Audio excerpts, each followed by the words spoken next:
ಸ್ವಾದಿಷ್ಟನ ಕಳಿಸ್ತಂದ್ರೆ ನಂದು financial blockage ಅಂತಂದ್ರೆ remove ಆಗ್ಬಿಡುತ್ತೆ, ನಂದು ಅಬಂಡೆಂಟ್ ಆಗಿ ಫೈನಾನ್ಷಿಯಲ್ ಅಪರ್ಚುನಿಟೀಸ್ ಇನ್ಕ್ರೀಸ್ ಆಗುತ್ತೆ. ಅದಕ್ಕೆ ಫಸ್ಟ್ ನಾನು ಟ್ರೈನಿಂಗ್ ಹೇಳಿದೆ ಫೈನಾನ್ಸ್ ಅಂತ. ಸೊ ಫೈನಾನ್ಸ್ ಅಂತಂದ್ರೆ ಈ ತರ ನಮ್ಮ ಮೂಲಾಧಾರದಲ್ಲಿರುವಂತಹ ಕುಂಡಲಿನಿ ಶಕ್ತಿನ ನಾವು ಸ್ವಾದಿಷ್ಟನ ಕಳಿಸಿ, ನೆಕ್ಸ್ಟ್ ಮಣಿಪುರ ಕಳಿಸಿ, ಅನಾಹತ ಕಳಿಸಿ, ವಿಶುದ್ಧ ಕಳಿಸಿ, ಆಜ್ಞಾಚಕ್ರ ಕಳಿಸಿ, ಸಹಸ್ರ ಕಳಿಸಿದ್ರೆ we can liberate from the birth and death cycle. Healing is not only a work on the subtle five elements body, it is also work on the five bodies, causal body, etheric body, emotional body.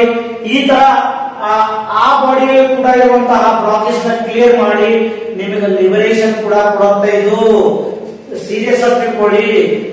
ಈ ಏರಲ್ಲಿ ಈ generation ಅಲ್ಲಿ through this device you can enlighten, ಮುಕ್ತಿ ಕೂಡ ಪಡೆಯಬಹುದು. ಎದರಿಂದ ಮುಕ್ತಿ? ಕೆಟ್ಟ ವಿಚಾರದಿಂದ, ಕೆಟ್ಟ ಆಲೋಚನೆಗಳಿಂದ, ಕೆಟ್ಟ ವರ್ತನೆಗಳಿಂದ, ಕುಡಿಯೋದ್ರಿಂದ, ಸಿಗರೇಟ್ ಸೇದೋದ್ರಿಂದ, ಟಾಕ್ಸಿಕ್ ಥಿಂಗ್ಸ್ ನ ಕನ್ಸ್ಯೂಮ್ ಮಾಡೋದ್ರಿಂದ, ಬ್ಯಾಡ್ ಹ್ಯಾಬಿಟ್ಸ್ ಇಂದ, ಅಡಿಕ್ಷನ್ ಇಂದ, ಮೊಬೈಲ್ ಅಡಿಕ್ಷನ್ ಇಂದ, ಆಮೇಲೆ ಬ್ಯಾಡ್ ಹ್ಯಾಬಿಟ್ಸ್ ಇಂದ ಬೇರೆ ಬರ್ತವೆ. ಇದನ್ನ ಹೇಳ್ಬೇಕಂದ್ರೆ ನನಗೆ 4 hours ಬೇಕಾಗುತ್ತೆ ಇನ್ ಡೆಪ್ತ್ ಆಗಿ. ನೀವು ನನ್ನ